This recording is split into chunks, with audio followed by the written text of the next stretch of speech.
He's Frank Miller draws Black Cat for Amazing Spider-Man number Oh 70. no. That's it, man. Nice. Uh, at Bleeding Cool, which I'm not, we're always happy to run a Frank Miller cover or three. A look at how he interprets or reinterprets characters, often in a way of his past stylings. Today, that means his variant cover for the final issue, Amazing Spider-Man 70, ahead of the title's relaunch in April. So here is Frank Miller cover. Nice. Yeah, it's better than that Wolverine cover, man. I don't know. Is it, man? Yeah, not much. I don't dig him the new direction he's trying to take. I don't think it's a new direction. I think he's just, and I hate to say it, he's just old and has lost a step or five. I was just hoping he was trying to go a different style route. I think he's just, yeah. You know, I mean, look at the mouth. It's pretty. It looks like, you know, pretty fat mouth there. The hair looks kind of weird. What's all these weird lines on her chest and then down the arm here? You know what I mean? These blocks or, you know, markers or whatever that's supposed to be. I can't tell if this is a hand or part of a gorilla's claw here. You know, like fucking. Maybe he's just phoning it in. The background to say clearly that, is just a photograph. You know, put through a filter. You know what I mean? Yeah. The background, nah, that isn't. That's just that's some coloring. Then did a fuzz to it. That wasn't a picture. Rob Liefeld chiming in on recent Frank Miller controversy, and the controversy is just his art has just gone downhill. You know what I mean? Rob Liefeld says, "Oh, it's exactly the style he's been utilizing for the past 25 years since his final days on Sin City, prior to his Dark Knight Strikes Again, the sequel to Dark Knight released in 2001. It was during his press cycle for DK2, okay, that Frank invoked the independent influences that were forming his own styling. He cited Tony Millionaire and Paul Pope as talents that were turning him on to that period. Frank is fluid, as Bruce Lee, like water. Encourage, be like water. Frank is. During the lengthy phone conversation with Frank in 1996, Frank told me he utilizes an ugly style. I hate to bash on a legend, but I mean, this doesn't sell me, man. You know what I mean? Like, Black Cat is supposed to be sleek and sexy. Her costume is supposed to have a shine to it, you know, like black latex, you know. Like, Well, it's you not see. only that. Go ahead, man. I don't know what Rob's talking about because his style has definitely changed. It Well, isn't. This isn't I the mean, same. If we're talking ugly style, congrats, you made it. You know, you made it to the other line there, dude. Look, it'd be hard pressed for me to see this on, say, like Brian McClay's top 10 or something, and them go gaga over this. You know, I picture everyone in the comic book community, as harsh and as ruthless as it is, to probably be bagging on this cover, man. You know, and that, again, Frank Miller's a legend, but, you know, sometimes, man, you got to know when to pack it in, I think. You know what I mean? Yeah. Unfortunately. Yeah, so let's read the rest of what Rob says here. I'll do it outside of his voice. Frank Miller, 2 months shy of 68 years old. So he's 68. I didn't know his age. Is still putting pen to paper and stirring the masses. He's illustrated my own creation, Deadpool, twice in the past year. 2 striking cover images, both thrilled me. They gave me goosebumps. It's electric to see one of my favorite creators and one of my biggest influences produce modern, relevant work. It's modern because it's happening right now. It's relevant because you can't stop talking about it at this very minute. Because people are talking about it doesn't mean it's a good thing. Sometimes people talk about really bad stuff. He's not moving backwards. He's deliberately crafting this new style as he's been evolving over the past 3 decades. His younger self incorporated vast servings of Gil King's figure work and Will Eisner's storytelling, but these works stand on their own merits as his new work is defining its place in the artistic pantheon. It's far more underground than mainstream by design. I don't know about that. Enjoy the work as it arrives. Appreciate it while it flows, and thank him for the oxygen he gave us. Comics wouldn't be breathing without the air he provided. Quite the statement from Rob Liefeld. The fact of the matter is that Frank Miller is going to be held to a high regard, and he's going to be held to a very high standard. And when you don't meet those standards, despite aging, people are going to be harsh. I think, just my opinion, and I'm only one man, and the other two guys on the channel, don't have to agree or disagree or whatever, right? I'm just speaking for myself. I don't think people are going to be too excited over this cover. I think this cover is going to get a lot of hate. Any thoughts, gentlemen? No. Yeah, it's gonna get a lot of hate, but I'm a big Frank Miller fan. Right. Well, if you were in the comic book shop and you saw this, would you buy this cover? Because it's Frank Miller, I would. If you didn't know it was Frank Miller, if I wasn't knowing Frank Miller, no, I would not. That's the right.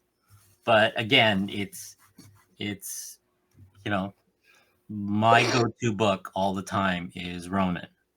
That's my favorite book, and I love the art style and the whole bit. Right. So that's my go-to. That is my, Frank Miller is always going to be, he like, for me, I'm always been a fan. He can't go wrong. I know he's aging. I have a funny feeling that he's having like motor control issues. Yeah. From all the drug fueled thing I've heard from different directors, and right. You know what I mean? When he became the big guy kind of thing. That's what I think that's what it is. And it's also maybe he has degrading eyesight too, possibly, I'm sure. I mean, I'm 53 or 54 this year. I'm going to be 54 this year. And, once I passed 45, I had to wear glasses and all sorts of stuff, right? Yeah. Things are hurting and all sorts of stuff, right? I'm hoping by the time I turn 68, I can still hold a pen and stuff. Yeah, right? I hear you.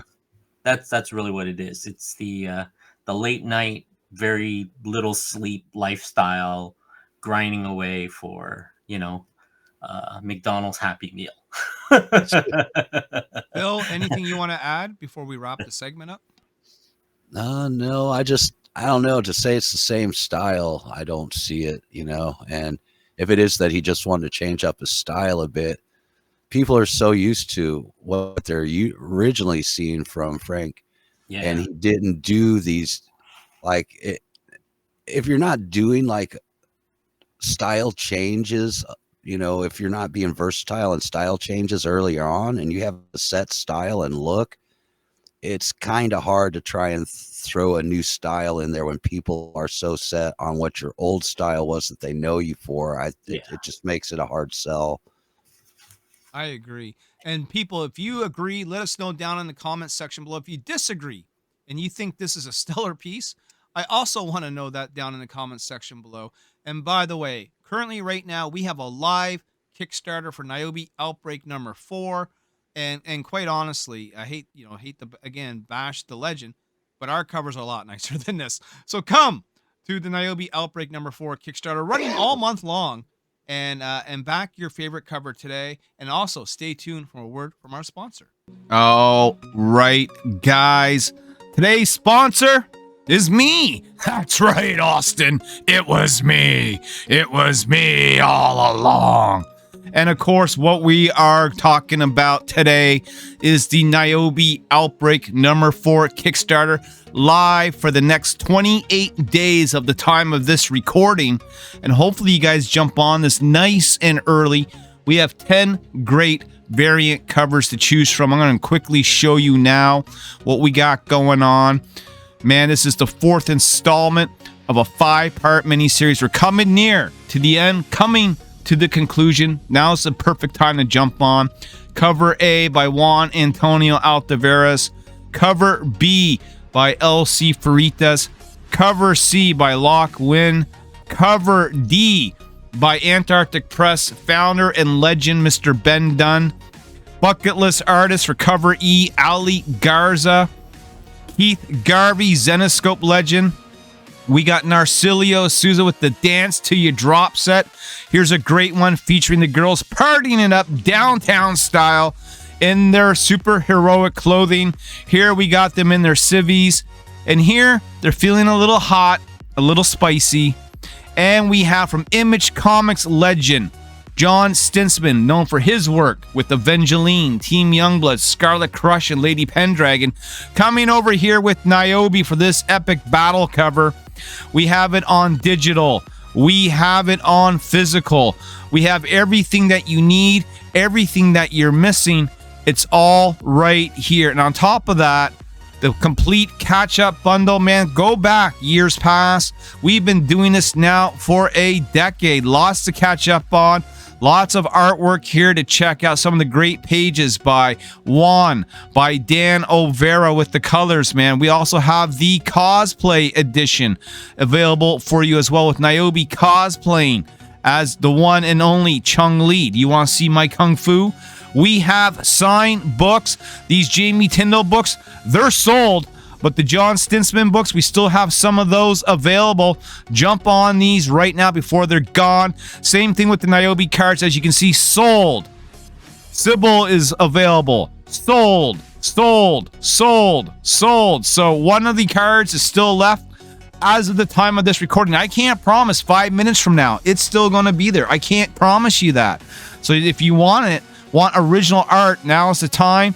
If we hit these accolades with the funding, we will unlock those stickers from Art Victim, from Warren Brown, from Giselle. And again, man, we have everything you need to catch up from Niobe 1, from way back 11 years ago, to number 2, to Birthright, to Steph Wilson variants, to Niobe Origins, Niobe Outbreak 1, Niobe Outbreak 2, Niobe Outbreak 3, with names you know, like Keith Garvey, Mike DeBuffalo, John Stinsman, Jamie Tyndall. The list goes on. Guys, if you never jumped in, now is the time. Also, we have Niobe, the trade paperback, if you want to binge read, and my newest series, the first 2 issues available, Savage Sin, number 1 and number 2. Get it in a combo pack. Get a discount, guys. 28 days remains. Right now, as you can see, we have 121 backers at the time of this recording, with 7,044 Canadian dollars raised, which is about $2.26 US. So help me afford a Happy Meal and be a backer today.